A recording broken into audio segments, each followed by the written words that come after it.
Okay, so we're going to continue talking about names tonight.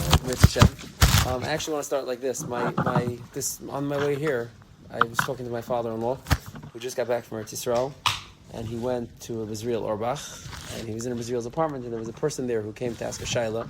There was a young couple who has two children who are very, very special needs, and she's pregnant with her third child, and she's concerned that the child is going to be, have some sort of problems as well.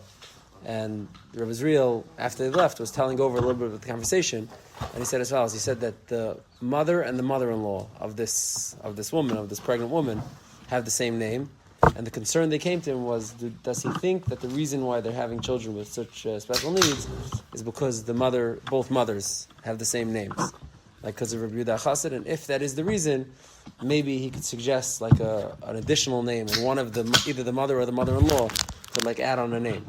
And Rabbi Israel poo-pooed it.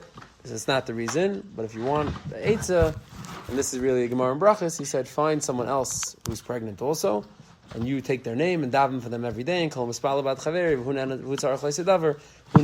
meaning you daven for someone else who needs it, and you'll get the results. So just on the way here, I heard this name story, so we have to open with that. Now, I really want to talk about bad names that you don't want to give your child, either because they're the name of a Russia or they're the name of someone who has bad luck, or something like that. Now, I want to start with Rav Chaim Kanievsky's shittas regarding names, because Rav Chaim had a pretty unique approach to names.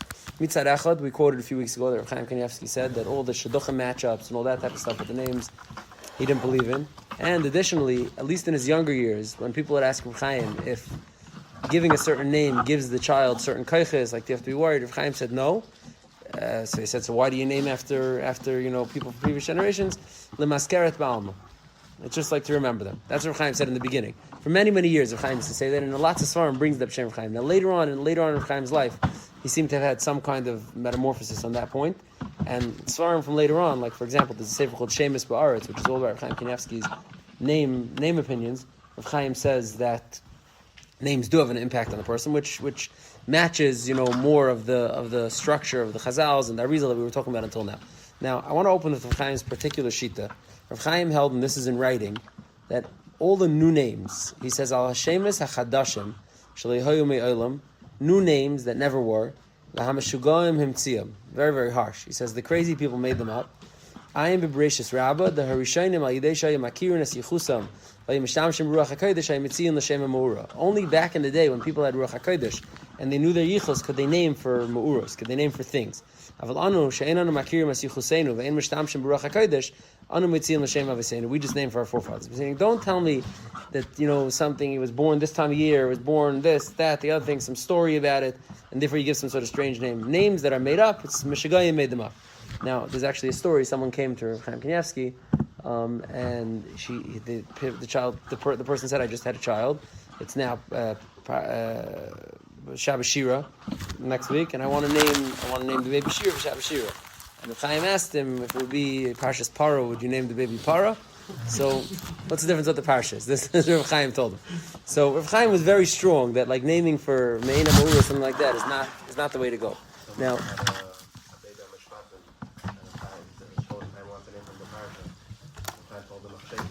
He said he can't, still alive. Yeah. So Rav Chaim held very strongly not to give these names. Now, Lamaisa, the problem was like this. The problem is that tons and tons and tons of names that Jews have, particularly women's names, are not Jewish names. They're all these made-up names. They're not names from the Torah. They're not biblical names. They're not named after people. They're all sorts of Yiddish names. If you look through any of the Svarim about Shemus Nashim, which if you learn in Gittin, the fourth parak of Gittin, and the Marshal has a kuntris, and the Beishmol has a kuntris, and others have Svarim about it, Shemus Nashim by Gittin and Ksubis, which is, much ink has been spilled. A lot of the nidin and the tumult about names is relating to Yiddish names, or Russian names, or Polish names in particular that women had that were not Jewish names. And Adrabah, the Gemara in Gittin, the Gemara in Gittin Daf Yidal says, Roiv Yisrael shebechutzlar shemisayim kishemis hakim. Most Jews who live in Chutzlar, the names are like Aisha names.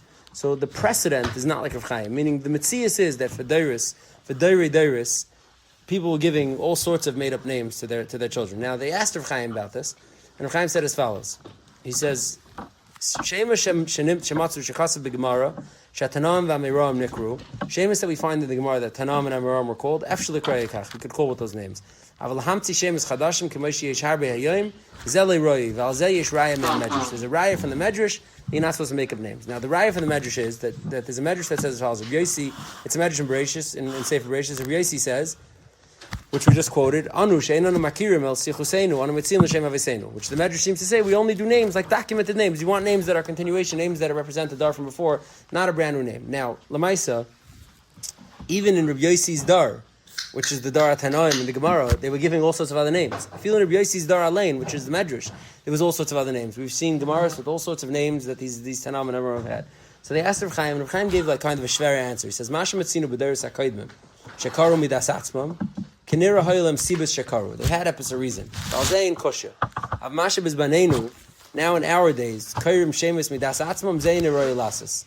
Chazal Lemrim Lekroy Al Shem Avisenu, Mashem Karu Shemus Acherim Hoylem Siba Acheres. They had a reason. Avstam Lahamti Shemus to make up names, Zele Hoya Achpam. Tamid Hoya Tamlaza, there was a reason. Kol Shemus Hem Avisenu, Hem Avais Avisenu, Avalei Me Agoyim Hoyushes Chalfu Shemus Me Agoyim, Avchalil Lahamti.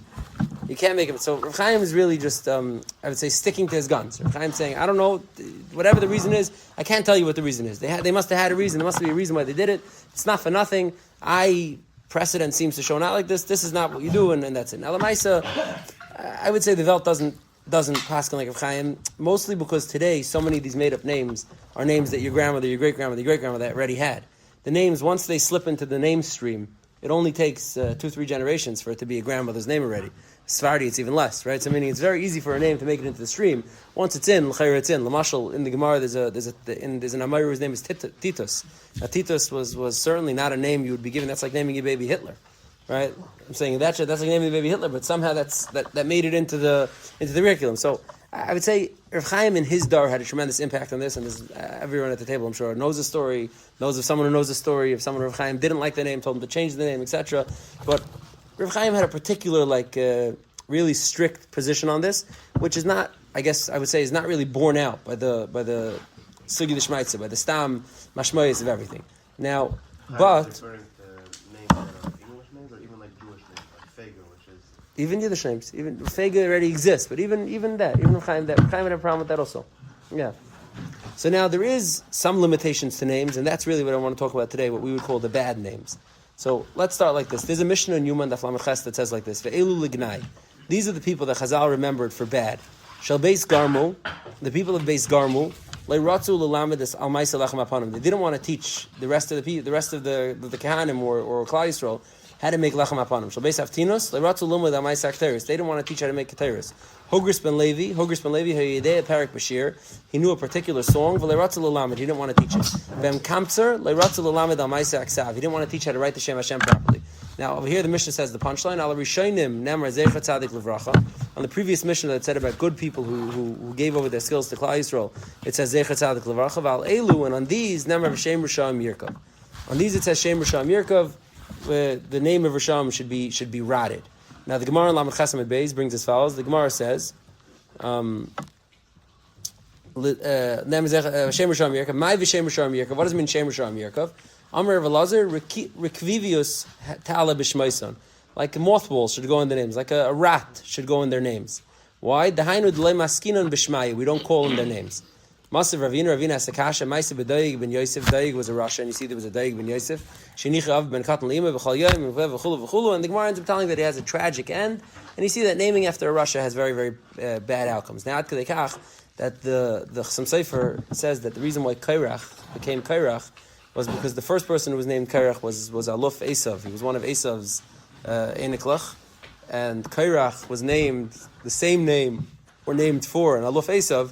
And because of that, Kairach turned into who Kairach was. So the Gemara says, now, if you read the Gemara in Yuma Kipshuta at face value, it sounds like the reason why we don't name after Rishaim is to not give the Rishaim, respect. Ta'ala Rekvivius B'Shmoisam. There should be a rat in their names. Their names should become untouchable. Meaning it's like a punishment for them. Shem Risham Yirkov. We don't want to give them any distinction, any derech eretz, any kavod, so we don't name after them. But mitzad sheni, from these other gemaras that we said in previous weeks of Reb Meir Badik B'Shma and Kidor and Shma Kagaram and etc. And even this Chassam Sofer, you see that this is like it's a double-edged sword. Mitzad echad, we don't want to dignify the Risham by naming after them. Mitzad sheni, if one names those names, it attaches to the child some sort of negative prognosis by the fact that the child is named after this Russia. Now, there's an interesting, you could call it exception or not exception to this rule, and that is the name Alexander. Now, Alexander is an interesting story. The name Alexander is a Greek name, a very Greek name, but it's a name, a well-known Bakanta name in Klal Yisrael for a long time. Now, how did this come to be? So there's a Gemara in Yuma that says as follows. The Gemara tells us a story. Now, I'll just give you a little bit of the background. I'm going to weave together from the Midrashim and Josephus and the Seder Adairis and all the different the Sfarim that talk about this, but we'll try to make it composite a little bit over here. Now, the Gemara in Yuma tells us a story. It says when Alexander the Great rose to power, he killed the king of Paras. I think Daryavish was the king of Paras. This is right towards the beginning of Bayis Sheni. The Nevuah has just gone away from Klal Yisrael. Chag Zechariah and Malachi were nifta. They were the last Nevi'im. And Alexander, there's still the Beis Hamikdash, there's Kahanim Gedolim, etc. And Alexander the Great is a rising star. He's from Macedonia in Greece, and he's a rising star. Alexander, I think, dies at like 34 or 36. He dies very young. He conquers the whole known world, deep into Asia, by the time he's 34 or 36. He's a fascinating and very, very powerful character. He comes and he wants to fight with, I believe, Lebanon. And he asks the Jews for support. Could I garrison my troops by you? Could you give me, food, etc.? And the Jews tell him something interesting. So the Gemara in Yuma tells us, the Gemara on Samach Tes Medal tells us like this. It says as follows. Yom shebikshu kusum is basically Alexander Shmeikden.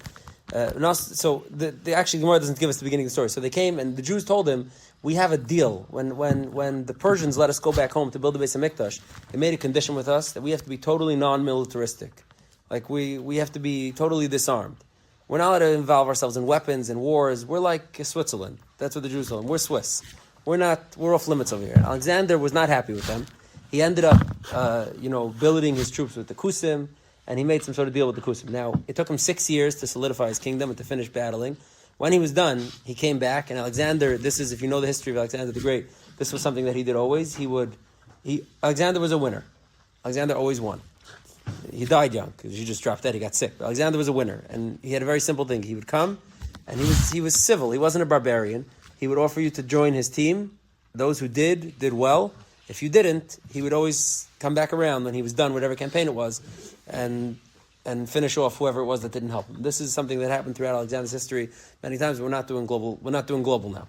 Now, he comes back to the Jews, and this is the Gemara in Yuma tells us, and the Kusim tell him, go destroy the Beis Hamikdash. Take away the Beis Hamikdash from them. That's the crown jewel. That would be the punishment for them. So it says Alexander was coming to take away the Beis Hamikdash, and Shimon HaTzadik, who was the Kohen Gadol, was notified about this. And Shimon HaTzadik went out dressed in the Bigdei Kahuna. Ba'u v'hidiyu as Shimon HaTzadik. They notified Shimon HaTzadik. Ma'asa, what did he do? Lavash Bigdei Kahuna. He put on the Bigdei Kahuna. V'nesatif Bigdei Kahuna. U'miyikiru Yerushalayim mimei. He took all the Gedolei Yisrael, the Shena mention of Klal Yisrael with him. V'avukas shel arbi yadeim. They took torches. V'chal halayla holchu. And the whole night they were traveling. Holchu mitzadzeh v'halalu holchu mitzadzeh. Alexander and his posse, you have to imagine some heavily armed column of Alexander and his troops coming one way. And Shimon HaTzadik was a stately man with a long white beard, holding two torches, accompanied by the whole Mayatzes and probably a bunch of Gvirim also, and walking towards Alexander the Great. So it says, until the morning broke. Alexander tells his people, Mi halalu. Who's this, group that I see off in the distance? Amrullah Yehudaim Shemardubucha. His servants told him, these are the rebellious Jews. These are the Jews who rebelled in you. Kivan Shigia Lantifris, Zar Chachama, Upagu Zebazeb. The sun was really up in the sky and they bumped into each other. Kivan Shirala Shimon HaTzadik, when he saw Shimon HaTzadik, Yared Mimer Kafte, he came down from his wagon, Vishtachav Elefan of Alexander the Great, bowed in front of him. Amalei Melech Gadol Kamaischa, Yishtachav Yehudi, they told him, his posse told him, a general like you, a king like you, should bow down to this old Jew. This is the dmus that I see in front of me when I'm out in battle. This is what gives me success. Why'd you come? Should be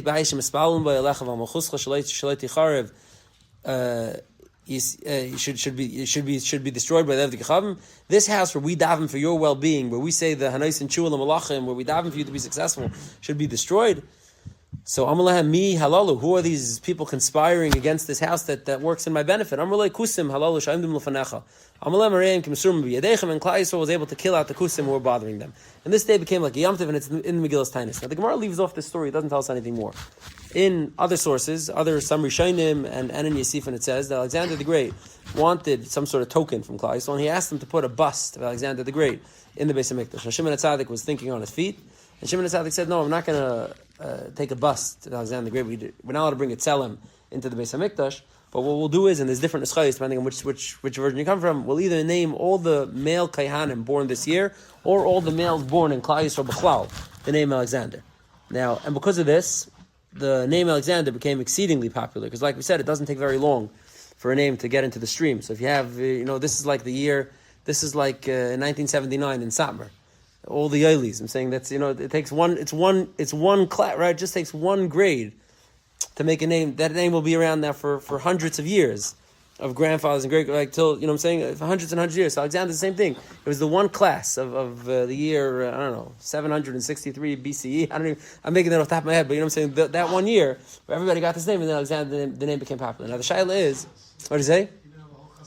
Yeah. Now the shaila is, Lamaisa Alexander, if Alexander was a Russia, how was Shimon HaTzadik able to instruct Gan Klal Yisrael, or the Kehanim, to give the name of a Rasha? Isn't he, like, so to speak, handicapping this whole generation of Kehanim, this whole generation of Klal Yisrael, that now they can have the name Rasha? So now, the simple, what do you say? Yeah, so the simple teretz is, exactly, Hiras, Shah, it is what it is. You know what I'm saying? The other choice was to lose the Beis HaMikdash, to put a Talmud in the Beis HaMikdash, so, it is what it is, and you daven for the best outcome.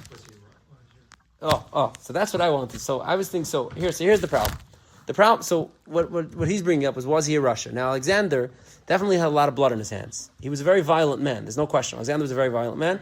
But everyone who rules the world is usually violent men. It's not that goes with the territory. Now Alexander Mitzad Sheni was not a barbarian. Alexander, like we said before, always offered the opportunity for people to fall in line and to do what they were supposed to with him, and only when they didn't, and so to speak, they were a risk to him or a danger to him, did Alexander really destroy them. The problem is that there's a Gemara in Sukkah that discusses the community in Alexandria Shal Mitzrayim, the community in Alexandria Mitzrayim, and over there the Gemara says something interesting. The Gemara tells us like this. It's Gemara in Sukkah and Daf Nun Aleph and Beis. The Gemara says there was a huge community. It says Mishalei Ra Dioflustin, which is a Greek word, Shal Alexandria, the shul stadium of Alexandria, Shal Mitzrayim, Le'ra b'choydin shel Yisrael, never saw Klal Yisrael in their full glory.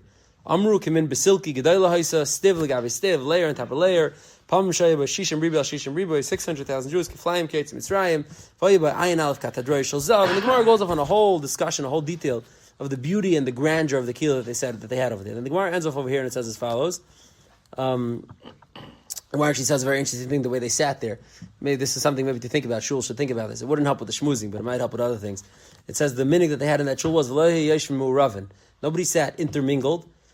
Goldsmiths sat together. The kasafim b'fnei atzman, v'nefachim b'fnei atzman.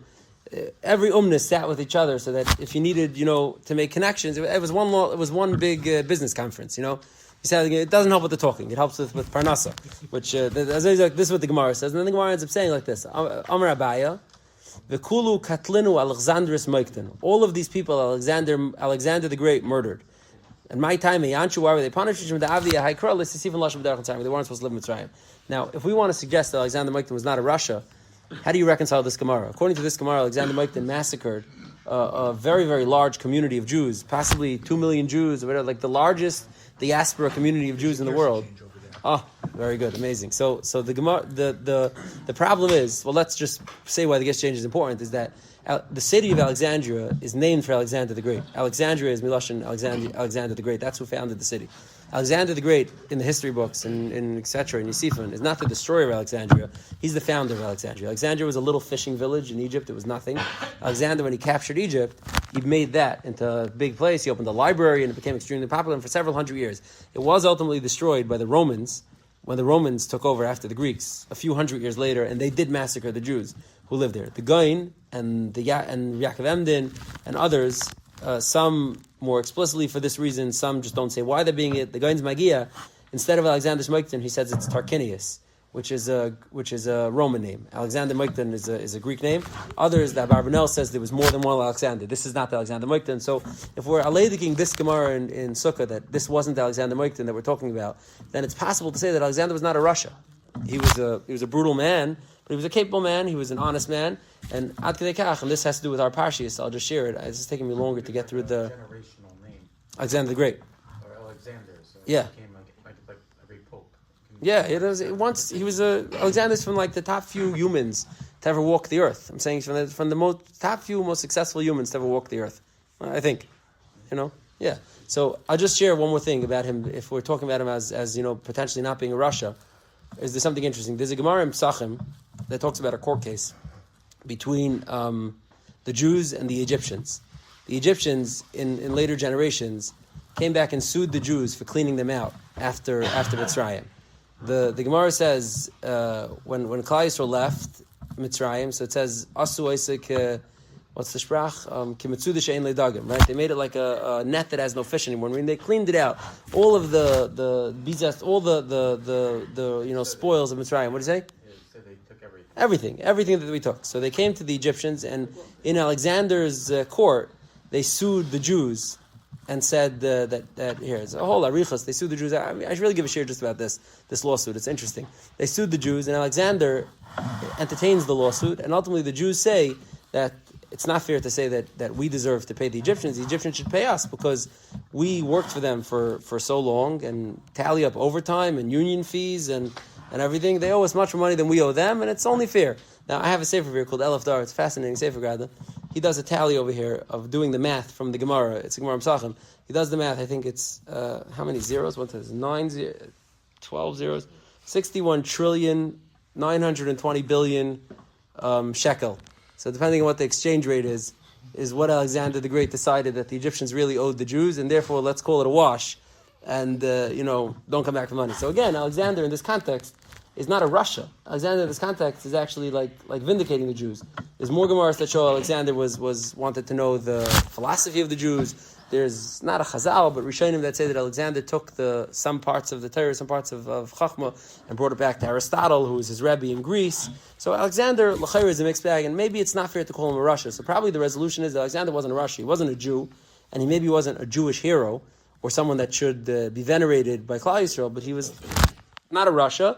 And also he did Klal Yisrael, quite a few salads, meaning he was, overall, once he changed the Gersa in the Gemara and Sukkah, Alexander was by Klal Yisrael standards, from the better kings, and therefore it's possible for his name to become a name. Now, B'chalif and Shia, putting aside that exception, there is a rule that the Gemara in Yuma seems to be saying that we don't name after Rishon. Now, we pointed out that the Gemara in Yuma sounds like maybe it's to hurt the Russia. Mitzvah Cheni, there's reasons it should be also to benefit the person who's not getting the name. Now, Taisvis, in 3 or 4 places in Shas, in Shabbos and Daf Yud Beis, and in Ksubas and Daf Kuf Dalid, and in Yuma and Daf Lamed Ches, Taisvis makes there's several different characters throughout Shas who have names that are troubling. For example, there's someone called Shavna Ish Yerushalayim. I mean, the Tam does not go with Shavna. Shavna was a Russia. This is a Taisvis in Shabbos. There's Shnei Dayan Exeris, the Gemara in Ksubas that brings down on Daf Kuf Dalid, the Shnei Dayan Exeris, Admoin and Chanam ben Avshalom. Avshalom is not a good guy. Avshalom's a Russia. Again, Taisus is Magia. It can't be Avshalom. Taisus in 3-4 places during Shas seems to clearly hold that this is a din. This is not just like advice or some sort of thing. I got the Gemara somewhere. This is something that has to work. It has to shtim. And Taisus spends in a few places quite a bit of time organizing why certain names are not to be used. Why certain names can't be the names that were used. Taisus either edits the names or says that there are other people who have the same name and this is not really named for them, etc. So now, clearly the name is Rishayim is not supposed to be given, and one shouldn't name his kid, Nimrod, Nebuchadnezzar, Hitler, Mamdami. You don't give certain names. Same as Rishayim, you don't give because this is clear from the Gemara, the Gemara from Taisus that you don't give these names. Now, there's a whole other subset of names that maybe a person's not supposed to give, and those are names that are associated with bad Mazal. Now, Mazal in Klal Yisrael, does Mazal matter so much? Are you supposed to be so concerned with this? Is really a whole nother can of worms. And then there's the name aspect of it, of giving these names and not giving these names, etc. But it looks like we ran out of time, so to be continued. You've just experienced another Torah class brought to you by TorahAnytime.com.